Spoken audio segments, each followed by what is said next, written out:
ser acreditado. O apóstolo Paulo fala para nós que a nossa batalha verdadeira é uma batalha espiritual, que é contra principados e potestades. Se essa batalha literalmente vai acontecer aqui, ou se é apenas algo simbólico falado por João, nem eu, nem você, nem ninguém sabe. Há aqueles que interpretam isso de uma forma literal, que esse vale vai se encher de sangue, e etc e tal. Mas o que importa para nós hoje não é essa batalha, que a gente não sabe se é literal ou não, se vai acontecer amanhã, daqui a um ano, daqui a 20 ou daqui a 100. Uma coisa a gente sabe, nós estamos hoje no meio de uma batalha. Essa batalha é contra principados e potestades que se levantam contra as famílias, contra as pessoas, contra os jovens, e é contra isso que a gente vai orar. E é a favor das famílias que a gente vai orar. Não é muito mais do que contra principados e potestades, é a favor das famílias que a gente vai orar. Amém? Amém. Crítica, porque fala exatamente da Jesus se apresentando pela primeira vez. Não foi o primeiro milagre que é descrito por João, né, no casamento de Caná, mas aqui Jesus se apresenta como o Messias. E ele faz isso justamente na cidade dele, na cidade onde ele foi criado, né? E o povo rejeitou, o povo não aceitou. Por que o povo não aceitou? Porque, na verdade, se você ler o texto, você vai ver que Jesus, quando ele começa lendo o texto de Isaías, ele nem lê o texto completo, falta uma frase no final. Ele citou aqui a passagem de Isaías, né? Como é que diz o texto? Como é que começa dizendo o texto?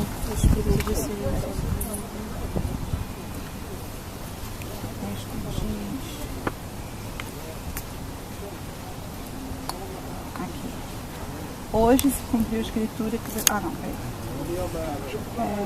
o Espírito do Senhor está sobre mim. Ele começa falando sobre esse texto, que o Espírito do Senhor está sobre mim, ele me ungiu para pregar as boas novas aos pobres, aos aleijados, visão aos cegos, proclamar a liberdade, proclamar a libertação aos cativos.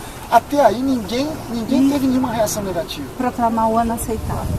Até aí ninguém teve nenhuma reação negativa. E quando ele termina o texto pela metade, porque ele para onde diz: e proclamar o ano aceitável do Senhor. Se você ler o texto de Isaías, ele continua, o texto de Isaías continua, e fala o ano da ira, da vingança do nosso Deus. Mas Jesus não cita essa frase, ele interrompe, falando sobre o ano aceitável, fecha o rolo e diz: olha, hoje se cumpriram essas escrituras diante dos olhos de vocês. Quer dizer, eu sou essa pessoa que está sendo descrita aqui no texto de Isaías. E até aí ninguém falou nada. Até aí ninguém se levantou para expulsar Jesus, ninguém pensou em apedrejar Jesus, porque na verdade todo mundo esperava que algum dia aquela escritura se cumprisse. Assim como hoje, todo mundo não espera a segunda vinda de Jesus. Todo mundo fica procurando sinais da segunda vinda. Tem guerras, tem fome, tem isso, aquilo que a Bíblia prevê. E todo mundo, está voltando, Jesus está voltando. E todo mundo estava nessa, o Messias deve estar aparecendo por aí a qualquer hora. Todo mundo esperava por isso, e o judeu espera por isso até hoje. E como o Aram falou para nós, o judeu vive num estado de expectativa.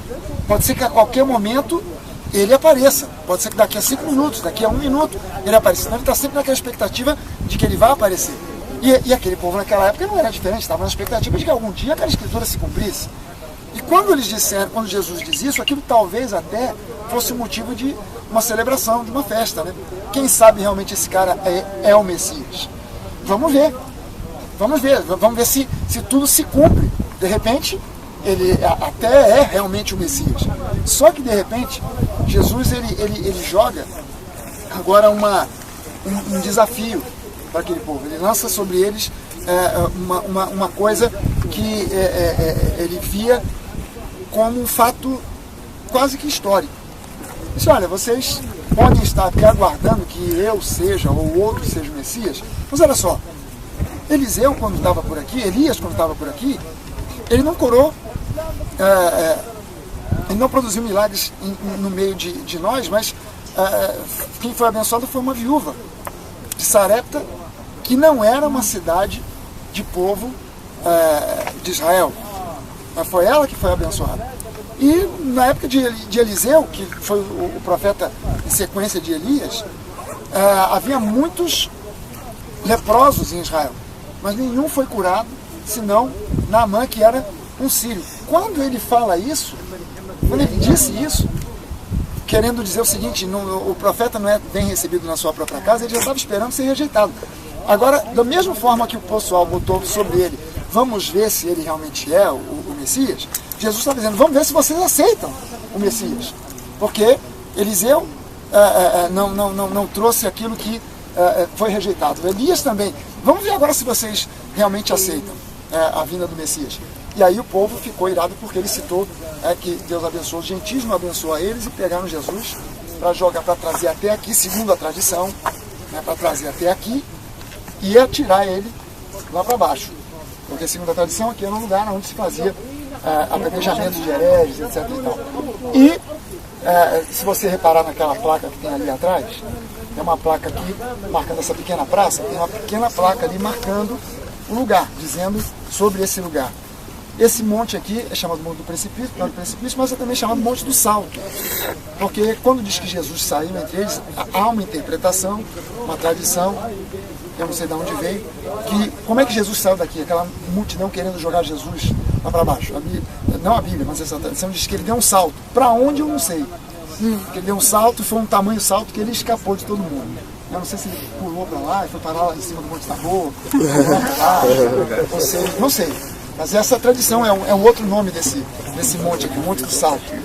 Mas a verdade é que Jesus não deu esse salto aí, se a gente for pensar em termos da realidade da palavra, ele simplesmente, numa postura de dignidade, de confiança, ele simplesmente caminhou no meio daquele povo e foi embora, e ele saiu daqui e foi para outro lugar.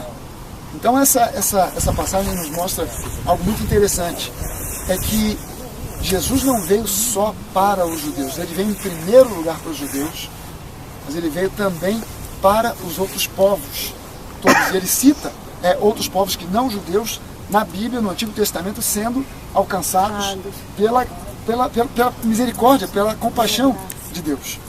Então ele mostra que primeiro ele veio para os... E Paulo depois afirma isso, especialmente em Romanos 9, 10 e 11, Paulo fala sobre essa relação que Deus continua tendo com o povo de Israel. Diz, não, Deus não desprezou o povo de Israel. Existe hoje uma teologia, e eu fui educado nessa teologia, espiritualmente falando, eu fui educado nessa teologia, que é uma teologia, é a teologia da substituição. Que ela diz o seguinte, Deus levantou um povo, o povo de Israel, esse povo não deu certo, Deus então desprezou esse povo, e agora ele está lidando com outro povo que é a igreja. Então, Israel ele deixou para lá. Essa teologia, ela gera uma mentalidade antissemita. Essa teologia, ela é perigosa porque ela gera uma mentalidade antissemita. E a Bíblia não prega o antissemitismo. Pelo contrário, a Bíblia prega e ensina para nós que nós devemos amar Israel, continuar orando pela paz de Israel, como o judeu também continua orando, porque a Bíblia promete que os judeus também serão alcançados. De que forma isso vai acontecer? Eu não sei exatamente, mas a gente tem visto uma série de igrejas de judeus messiânicos acontecendo, pipocando, levantando em vários lugares do mundo, inclusive aqui em Israel. Então, como Deus vai fazer isso, como Deus vai operar isso, eu não sei, nem me interessa saber. A gente prega o evangelho para todo mundo, inclusive para o judeu. E ele tem o direito de aceitar ou de rejeitar, mas não significa com isso que Deus os rejeitou. Significa simplesmente que Deus tem um tempo diferenciado para alcançar, está lidando com os gentios e com os judeus também, e vai alcançar a todos os povos, porque no final da Bíblia, no final das contas, a Bíblia diz que todo joelho se dobrará e toda língua confessará que Jesus é o Senhor. Então, esse texto, ele mostra o início do ministério de Jesus, o início oficial, né? Ele vai na sinagoga, prega e diz, olha, hoje começou, hoje a festa começou, hoje, a partir de agora, eu vou dar início ao ministério de ensino, de milagres, e dali para frente a gente começa a ver como em toda a Bíblia essa confrontação entre lei e graça, entre a lei que é como aquilo que o Oren explicou para a gente. O judaísmo não é uma religião de fé, é uma religião de obediência. Não interessa se você crê ou se você deixa de crer, você obedece, simplesmente isso. O cristianismo é diferente. O cristianismo é uma religião de fé. Você crê e por causa da crença você obedece. Você primeiro crê para depois obedecer. Não é uma obediência, não, eu não creio, eu não sei se foi assim, eu não sei. Eu sei que essa é a tradição dos meus pais, essa é a tradição da religião que eu sigo, então eu obedeço. O cristianismo, ele exige de nós primeiro compreensão, entendimento, crença, e aí sim, Depois que eu creio, eu obedeço. Aí eu passo a obedecer pela fé. Não mais porque eu tenho diante de mim um mandamento, não mais porque eu tenho diante de mim uma regra, mas porque eu tenho diante de mim um Deus que me ama e que eu tenho prazer em obedecê-lo. Eu tenho prazer em obedecê-lo porque os seus mandamentos não são penosos. E não são penosos porque para nós já não tem mais um peso de lei. Eles têm um peso agora diferente. O jugo de Jesus é suave, o fardo dele é leve. Já não é mais um fardo pesado que eu carrego, eu tenho que obedecer porque tenho que obedecer. Não, agora eu sei porque eu estou obedecendo. Eu obedeço a um Deus que me ama, a quem eu amo, cujo relacionamento é um relacionamento de pai com filhos. E não simplesmente de senhor e servos, mas de pai e filhos. E nós temos em cada promessa, segundo o apóstolo Paulo, em cada promessa de Deus feita ao seu povo, incluindo aí o povo de Israel, incluindo aí o povo da igreja, em cada promessa nós temos o sim e o amém. Jesus bateu o martelo, o sacrifício dele na cruz não foi simplesmente para provar ao mundo que existia alguém disposto a sofrer por eles, um Marte. O sacrifício de Jesus foi o cumprimento da velha aliança, foi o cumprimento daqueles sacrifícios que vinham sendo feitos, um após o outro, um após vez, de cordeiros, de bois, de pássaros, e que agora em Jesus é cumprido, é definitivo, é definido, o sangue dele é derramado, e agora você e eu não temos mais que nos preocupar com sacrifícios, nós temos agora que nos preocupar em andar pela fé, viemos do Espírito Santo, ser dirigidos pelo Espírito, amar, alcançarmos as pessoas, em especial através do amor. Não através de doutrinas, de pregação, porque eu sou mais santo que você, porque a minha igreja é melhor do que a sua. Eu estava explicando eu estava conversando com o Gerson, a Zaida, a Denise, ele estava falando que o que a igreja católica fez com Martinho Lutero foi a maior burrice do mundo.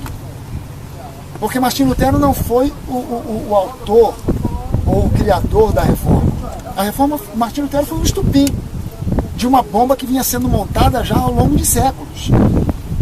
Francisco de Assis, por exemplo, ele quase foi excomungado, porque ele era um milionário, filho de um milionário, e quando ele olha para a igreja e vê a igreja desfrutando de tantas riquezas, ele diz, não, peraí, tem alguma coisa errada.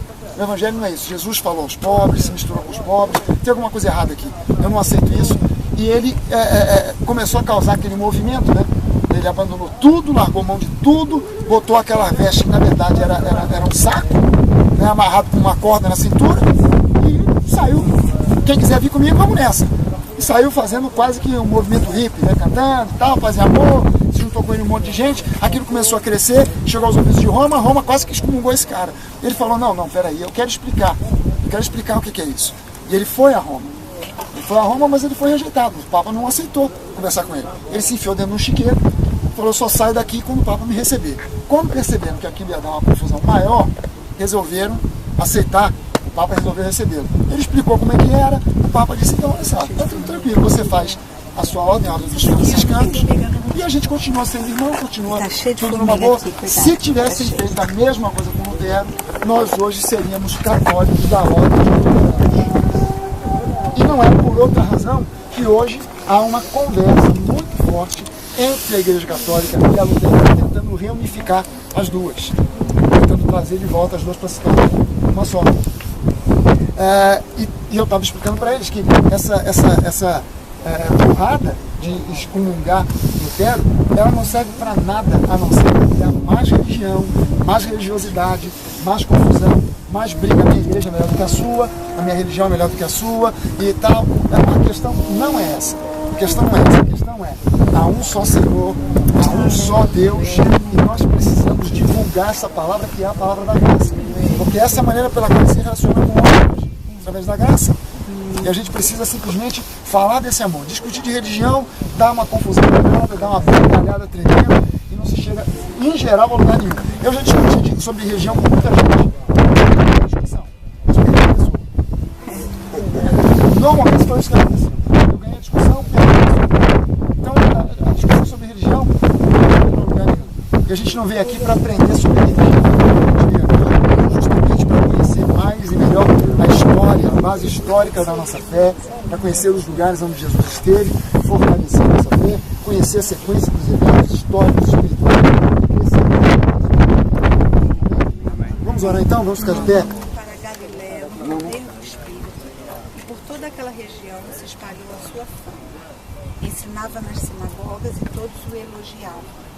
Ele foi a Nazaré, onde havia sido criado, e no dia de sábado entrou na sinagoga, como era seu costume, e levantou-se para ler. Foi-lhe entregue o livro do profeta Isaías. Abriu e encontrou o lugar onde está escrito: o Espírito do Senhor está sobre mim, porque me ungiu para pregar boas novas aos pobres. Ele me enviou para proclamar liberdade aos presos e recuperação da vista aos cegos, para libertar os oprimidos e proclamar o ano da graça do Senhor. Então ele fechou o livro, devolveu-o ao assistente e assentou-se. Na sinagoga, todos tinham os olhos fitos nele. E ele começou a dizer-lhes: hoje se cumpriu a escritura que vocês acabaram de ouvir. Todos falavam bem dele e estavam admirados com as palavras de graça que saíam de seus lábios, mas perguntavam: não é este o filho de José? Jesus lhes respondeu: é claro que vocês me citarão este provérbio: médico, cura-te a ti mesmo. Faze aqui em tua terra o que ouviste e fizeste em Cafarnaum. Continuou ele: digo a verdade, nenhum profeta é aceito em sua terra. Asseguro a vocês que havia muitas viúvas em Israel no tempo de Elias, quando o céu foi fechado por 3 anos e meio e houve uma grande fome em toda a terra. Contudo, Elias não foi enviado a nenhuma delas, senão a uma viúva de Sarepta, na região de Sidom. Também havia muitos leprosos em Israel no tempo de Eliseu, o profeta, todavia nenhum deles foi purificado, somente Naamã. Todos os que estavam na sinagoga ficaram furiosos quando ouviram isso. Levantaram-se, expulsaram-no da cidade e o levaram até o topo da colina sobre a qual fora construída a cidade, a fim de atirá-lo precipício abaixo. Mas Jesus passou por entre eles e retirou-se. Que nós estamos assentados com Cristo em lugares celestiais e que nós estamos muito acima, né? Eu sempre me imagino num lugar assim, onde a gente está acima dos problemas, das dificuldades. Esse é o lugar que Deus quer que você esteja. Se tem alguém que tem que estar por debaixo é Satanás, debaixo da sola dos nossos pés. O seu lugar, por direito, conquistado por Jesus, é estar acima de todas as coisas. Então, esse lugar aqui remete muitas coisas que a gente pode aplicar. Esse episódio aqui está em Lucas 4, logo após a tentação. Lembra que a gente leu lá em Jericó, não foi? Isso. E aí a continuação daquele texto 4:14 diz assim. Pode, pastor? Ainda.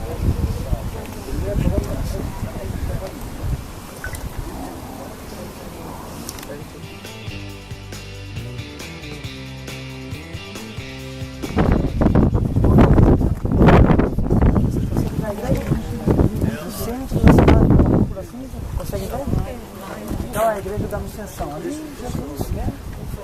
Depois, dali para o céu, mas ali houve a encarnação. Ali veio o Espírito de carne. Ali é passado na história da salvação. E em frente, no outro lado, a gente pode ver o Vale do Armagedon. O passado e o futuro e uma imagem do céu. Tá? Então, o Vale do Armagedon, como eu falei a vocês, se chama, o nome do verdadeiro não é Armagedon, o Vale de Israel. Deus plantou. Por quê? Porque olha só quanta agricultura, quanta plantação tem aqui. Bom, é o local com mais agricultura em Israel, com mais campos em Israel. E então a gente pode ver o Vale do Armagedon. Lá no outro lado, não sei quem consegue ver, uma serra. Cadê ele? Não tá? Vocês conseguem ver? Monte Carmelo. Monte Carmelo, a gente vai estar ali domingo. Bom, domingo a gente vai estar no Monte Carmelo, no local onde o profeta Elias. O profeta Elias, ele na verdade vence a batalha, o desafio com os profetas do Baal. A gente vai falar a respeito disso domingo. E no outro lado vocês conseguem ver o monte, tá bom? esse monte mais redondinho, vocês conseguem ver? Sim. Ali é o local da transfiguração de Jesus. Então a gente vai estar lá. E as frutas difíceis, mas bom, até as montanhas, a gente consegue.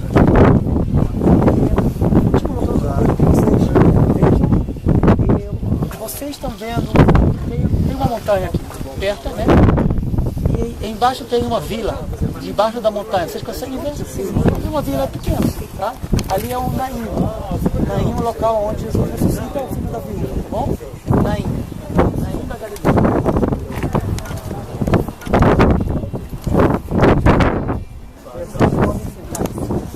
Dá uma olhada, pastor Maurício, aquele lá, né? Senta aí. Sustento da minha sorte, Jesus, o autor da minha fé.